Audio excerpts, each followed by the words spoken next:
안녕하십니까. 경남 소식입니다. 지진이 나면 집 안에 있는 식탁 밑에 대피해 있다 지진동이 멈추면 건물 밖으로 대피하는데요. 도심지 상가에서는 건물 밖으로 나오더라도 간판 등 떨어지는 시설물에 의한 피해를 볼 수 있어 주의가 필요합니다. 보도에 손원혁 기자입니다.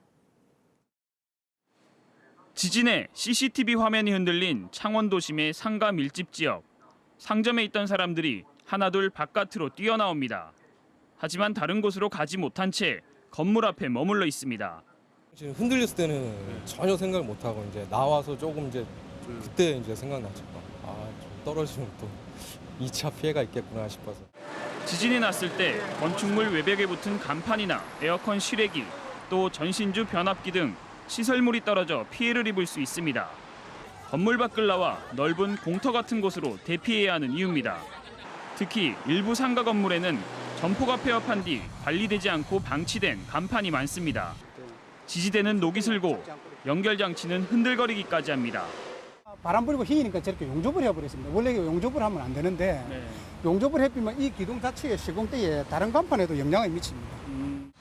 창원에서만 불법 방치 간판을 떼내는 건수가 한 해 200건에 달하지만 무허가 불법 간판이 몇 개인지는 파악되지 않고 있습니다.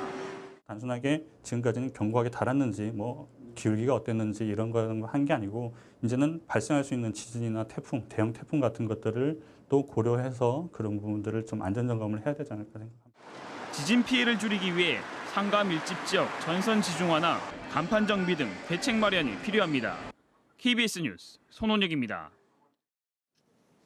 이번 경주 지진 이후 신고리 5, 6호기 건설을 중단하거나 건설 허가 자체를 취소해야 한다는 목소리가 각계에서 나오고 있지만 정작 신고리 5, 6호기가 건설 중인 울산 울주군은 시큰둥합니다.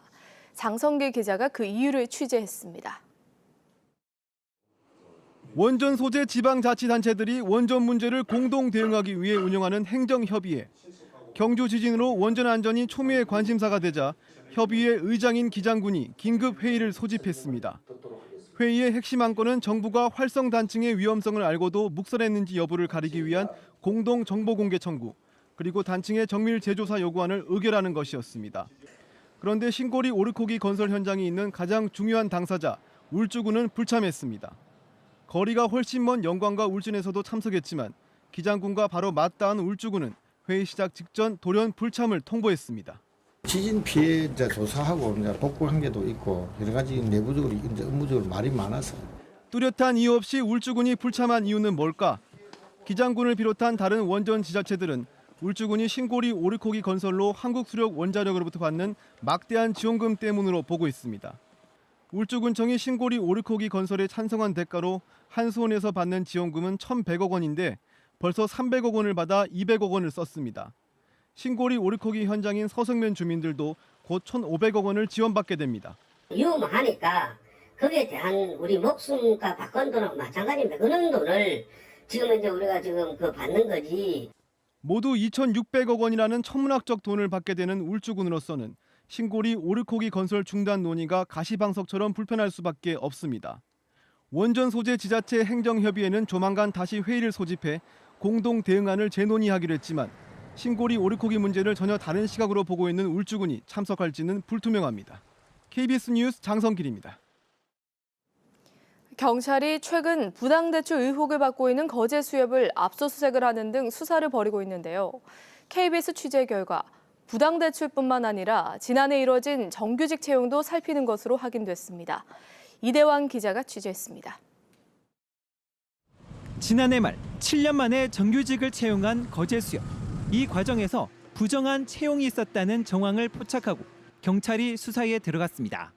자기들 편 넣을 거다. 이런 식으로 돌았었어요. 지금 원래 있던 계약직을 자르기 위해서 시험을 만들었던 걸로 알아요.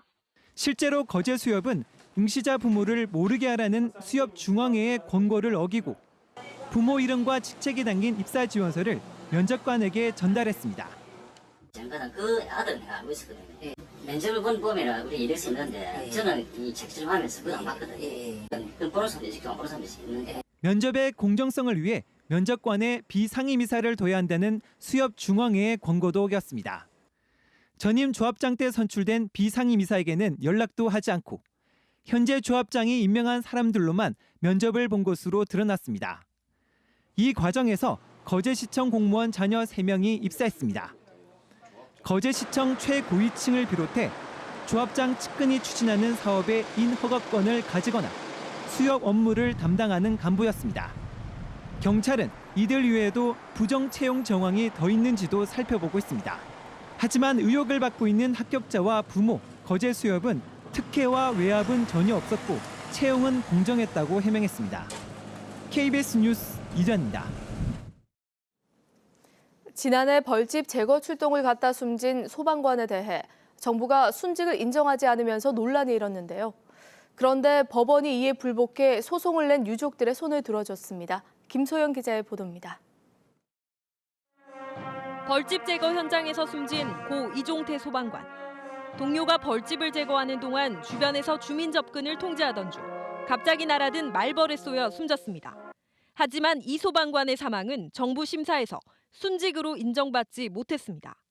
출동 당시 위험한 벌집을 직접 제거하지 않아 고도의 위험 업무로 인한 위해가 아니라는 게 이유였습니다.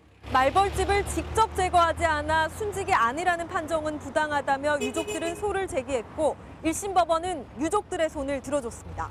2인 1조로 이뤄지는 말벌 제거 특성상 보조 작업 역시 위험성에 상당히 노출되는데 이를 순직으로 인정하지 않는 것은 보조 업무를 과소평가했다는 겁니다. 직접적인 구조하는 사람을 도우는 입장 또는 그 옆에서 주민들을 대피시키는 사람들 이런 데까지도 법 적용을 확대한 것이라 볼 수 있습니다. 아빠가 항상 남을 위해서 살다가 끝까지 이렇게 남을 위해서 살다 가시는가 보다. 명예를 찾아줬다는 거. 소방관들은 위험 직무를 폭넓게 해석한 이번 판결을 계기로 소방관 순직 심사 기준 역시 합리적으로 개선되기를 기대하고 있습니다. KBS 뉴스 김소영입니다.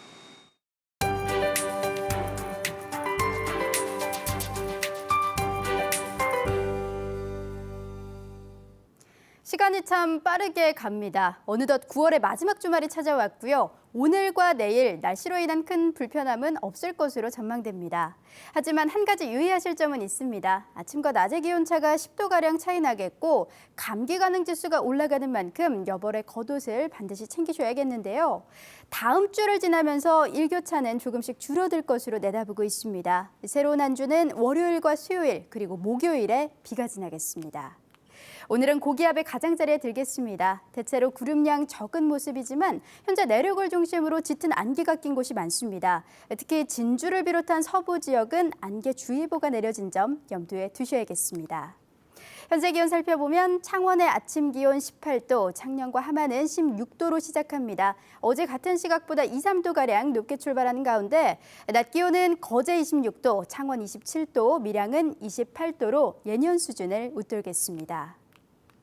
서부 지역도 낮 동안엔 다소 덥게 느껴지겠습니다. 현재 진주가 15도로 시작하고요. 낮 기온은 남해 27도, 하동과 사천 28도로 예상됩니다. 바다의 물결은 0.5에서 최고 2m로 모든 해상에서 잔잔하게 일겠습니다. 기상정보였습니다. 산청 한방항로화 산업단지 조성 사업이 경상남도 지방산업단지 계획심의위원회 심의를 통과함에 따라 사업을 본격 추진할 수 있게 됐습니다. 경상남도는 산청군 금서면 평촌리 15만 제곱미터 규모의 총 사업비 156억 원을 투입해 올해 말 착공, 2018년 완공할 예정으로 한방항로화 산업단지를 조성합니다. 산청 한방항로화 산업단지에는 산업단지 조성 사업 착공 이전에 이미 입주기업이 100%를 유치했습니다. 창원시가 최장 20년 동안 마산-하포구 이망선 철도터를 무상으로 사용할 수 있게 됐습니다. 창원시는 한국철도시설공단의 철도 유휴 부지 활용 사업에 선정돼 최장 20년 동안 70억 원의 예산을 절감할 수 있게 됐다고 밝혔습니다. 창원시는 이망선 철도터 5.9km 구간 3만 6천여 제곱미터에 오는 2018년까지 산책로와 자전거 도로, 야외 갤러리 등 문화공간을 조성을 목표로 공사를 하고 있습니다. 하동군 농특산물 세일즈단이 미국 현지 구매자와 650만 달러, 하나로 약 71억 원어치의 수출 협약을 맺었습니다. 하동군은 지난 19일부터 7박 8일 일정으로 미국 현지에서 시장 개척 활동을 한 결과 LA에서 하동밤과 새송이버섯, 녹차 등 650만 달러어치의 수출 협약을 맺었다고 밝혔습니다. 하동군 세일즈단은 이어 미국 서북부 워싱턴주로 이동해 판촉 활동을 합니다. 창원지방법원이 형사합의 사건에서 재판부와 사선 변호사 사이에 관계가 있을 때 재판부를 변경할 수 있는 구체적인 기준을 도입했습니다. 이에 따라 재판부와 사선 변호사가 10년 이내 고등학교 동문이거나 사법연수원이나 같은 대학, 같은 대학원 학과의 졸업 동기, 최근 10년 이내 법조계의 같은 부서나 사무실에서 근무했다면 사건 재배당을 신청할 수 있습니다. 전국농민회 부산경남연맹은 지난 21일 정부와 새누리당이 내놓은 쌀 수급 안정 대책이 농촌을 부동산 투기장으로 전락시킬 우려가 크다고 비판했습니다. 전농부경연맹은 보도자료를 통해 쌀 생산량을 감축하기 위해 농업진흥지역을 해제하는 것은 농촌 땅값을 2~3배 정도 상승시켜 투기를 부채질할 것이라고 지적했습니다. 국토교통부가 거제 해양플랜트 국가산업단지 계획 승인을 6개월째 보류하고 있습니다. 거제 해양플랜트 국가산단 사업 시행자인 특수목적법인이 지난 4월 국토교통부에 국가산단 계획 승인 신청서를 제출했지만 6개월째 승인 여부가 나지 않고 있습니다. 국토부는 최종 인허가 승인 절차를 위해 관계기관과 협의 중이라는 입장입니다. 골프장 규모와 사업성이 논란이 되고 있는 거제 장목 관광단지 조성 사업이 도의회 상임위에서 보류됐습니다. 경남도의회 건설소방위원회는 지난 22일 상임위 회의에서 사전 해결해야 할 사항이 많다며 경남개발공사가 요청한 거제 장목관광단지 동의안에 대해 심사 보류 결정을 내렸습니다. 경남개발공사는 거제 장목면 124만 제곱미터에 1,255억 원을 투자해 관광단지를 조성한다는 계획입니다. KBS 뉴스를 마칩니다. 고맙습니다.